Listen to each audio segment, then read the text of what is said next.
Napoli, la maglia ce l'ho preso io. Ah, perché lì? Non l'ho fatto più lì, Nel 2006. 2006 mi sono rincoglionito io. Volevo una Nell'edizione, esatto. Allora noi iniziamo a fare le domande e tu mi rispondi per dire. Come ti chiami? Serena. Quanti anni hai? Non si dice alle donne, lo puoi dire non lo puoi dire. Codice fiscale. Complimenti. Non ricordo. Complimenti. Questa è la tua prima trasferta?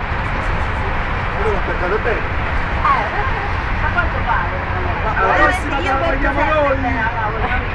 La Ricci. Allora un applauso che lei porta sempre bene.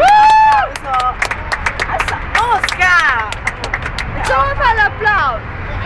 Come ti è sembrato questo viaggio, questi ragazzi che ci hanno accompagnati in questa avventura? Allora ci sono stati due ragazzi che mi hanno fatto venire il resato, quindi loro due non so come si chiamano. Mario Salvatore, c'è anche l'amico con la maglia rosa. Che non, mi hanno fatto vedere, non ho dormito perché mi facevano ridere. No, è stato divertente, è stato bello. Non ti stai con il tuo culo?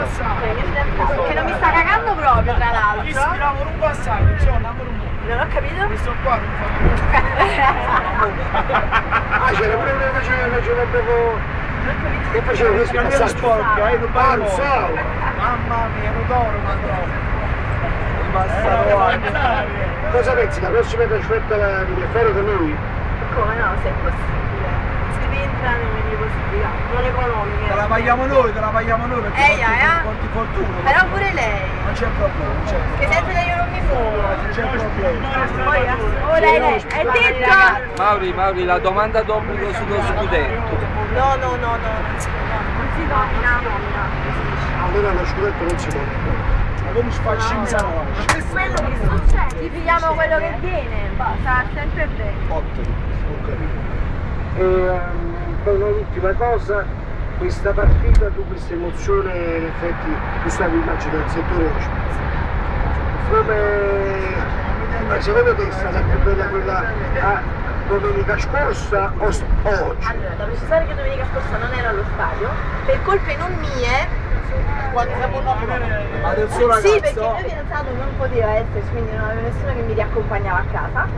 E l'ho vista quindi in televisione su Sky da morire, però occasionale a me, vabbè, no, vabbè, non lo so qual è stata più bella, perché questa è la prima trasferta, quindi è un'emozione a parte rispetto a quella che poi io a fare.